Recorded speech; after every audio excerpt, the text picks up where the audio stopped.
So Daredevil Born Again has officially come to an end today, and oh boy, I don't know how to feel about it. This show is such a mixed bag.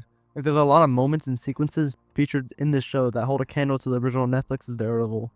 And then there's moments that make you just stare at the screen and contemplate what you just saw. So this is my review of Daredevil Born Again. Obviously spoilers ahead for Daredevil Born Again.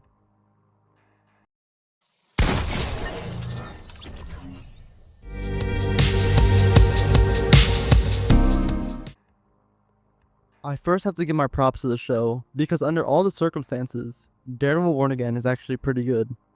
Because if you guys didn't know, before the writing strikes happened, the original version of Daredevil Born Again was being shot. This original version of the show was supposed to be more of a lawyer drama with a lighter tone. And this was supposed to be like a reboot of Daredevil, with Vanessa's actress getting recast and Foggy and Vanessa getting killed, but off screen this time, and a retelling of Daredevil's origin. Then the writing strike happened, and Marvel looked at their new Daredevil show and said, "This ain't it." And allegedly, Charlie Cox and Vincent D'Onofrio both complained about the direction the show was going. So Marvel got rid of the old show's production team and hired new directors and a new showrunner, that being Dario Scardapane. And a lot of reshoots were done. So Marvel took some of what was already shot in the original Born Again and the reshoots and created this Frankenstein of a show, which is the Born Again we ended up getting. And once again, all things considered, this show is not that bad. Because we've seen movies and shows that went through similar circumstances that didn't turn out as good. For example, Suicide Squad and Brave New World had a lot of reshoots and they both sucked. And when watching Born Again, you can clearly tell what was a part of the reshoots and what was a part of the original show. Like, you can just tell that the writing in certain episodes isn't as strong as the previous, or there'll be moments in an episode that has significantly better writing, cinematography, and just like all around everything. For example, episode 4 wasn't a good episode until the Punisher scene. That whole scene saved that entire episode. And surprise, surprise, that Punisher scene was added during reshoots. Even in the action and fight scenes, you can just tell. The Muse fight scene in the subways was amazing. But then there was a fight scene that happened in Heather's office that was just horrible. Like, seriously, one of the worst fight scenes I've ever seen. There are full episodes that feel like they're not even a part of the show, and just a part of a completely different show. And if you take a look at the writers for each episode, you can see the quality of the episodes drop. The worst episodes of the series were written by writers for The Flash and Arrow. And you could like the Flash and Arrow shows, but you have to admit the writing for Flash and Arrow is nothing compared to Netflix's Daredevil.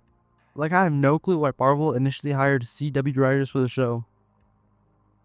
Before Daredevil Born Again was released, I made a video on why you should be worried about the new show.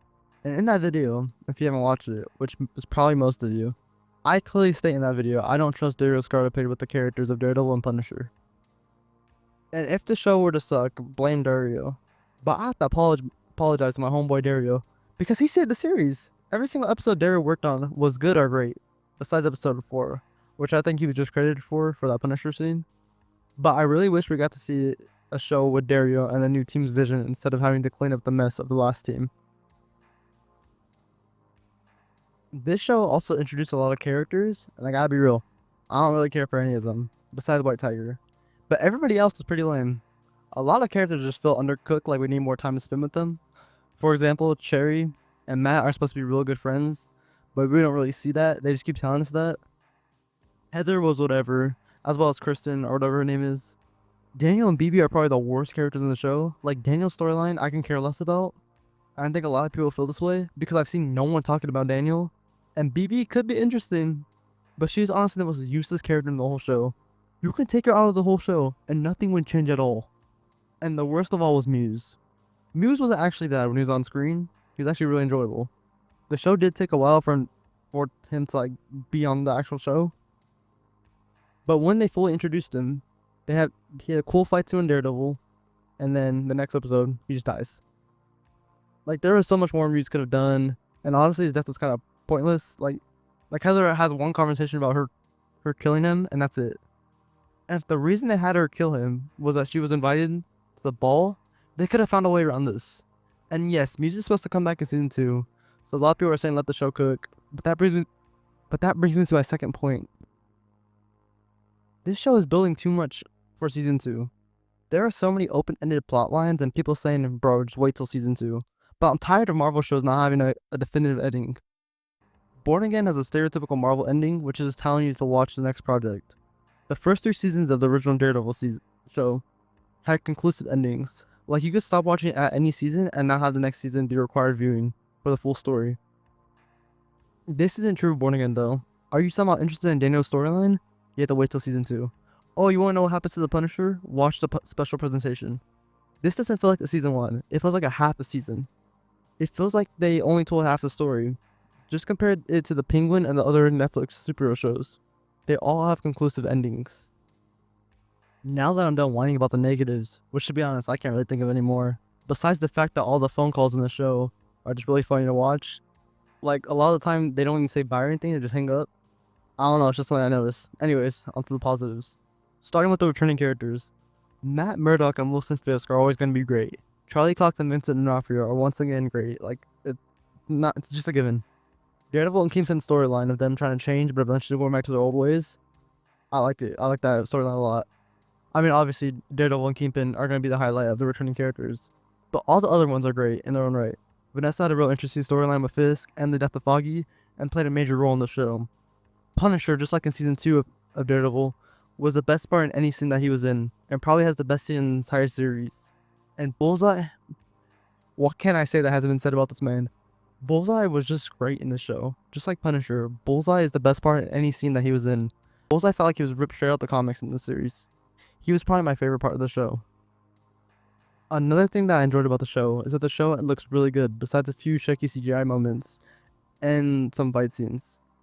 But everything else looked good. I mean, honestly, the episode and parts that were reshot look good. But even in the moments and episodes that weren't reshot, they still have good shots and camera moves. The original Netflix show still looks better, especially season 3. But Born Again looks better than the other Marvel projects, besides Loki.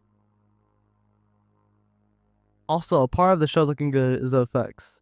And yes, I know I just said that there's a few shaky CGI moments, but other than that, the effects are really good. This is most likely due to the higher budget, but it's cool to see Daredevil swing and move throughout the city, as he does in the comics. In a previous video on Daredevil Born Again, I said that I was worried about that the show would be gory just for the sake of being gory, and not really have any substance to it. And I guess you could make an argument that they did just that in the show, but I didn't feel like that. And the effects they used were great. Obviously, one being the Kingpin tearing a guy's head off. Kingpin did the Great Khali's finisher on the Chief of Police, looking like Rey Mysterio. And that effect was practical. They made a fake head for Kingpin to rip off. And in a time of movies and shows, especially Marvel, overusing CGI and not practical effects, it is great they went practical for that scene. It should be the norm for Marvel projects and just movies and shows in general. Even when they use CGI for gory effects, it didn't look bad. I'm not a fan of CGI blood in movies and TV shows, but I didn't mind it here. In my personal opinion, 80% of the show looks pretty good. From the cinematography, the effects, the suits, the colors, almost everything. As I said before, the show is really inconsistent. So besides everything I've clearly stated that I like or dislike, it ended up just being inconsistent. I mean, the show in quality fluctuates so much to be considered a good or great show, but the dips in quality don't get so bad to where it's considered god-awful. Once in the reactions and reviews of Daredevil Born Again, people either love the show and think it's on par with the original, or they think it's the worst thing Marvel has ever made. But I am somewhere in the middle. Because of this, I would give the show like a 6 out of 10. The show from the start was fighting another uphill battle because it's compared to one of the greatest, it's like a sequel to one of the greatest superhero shows ever made. Also, another side note, but I think the show, if it were to come out all at once and not weekly, the online opinion of the show would be far more positive. So Marvel, all the episodes of season 2, release at once, please.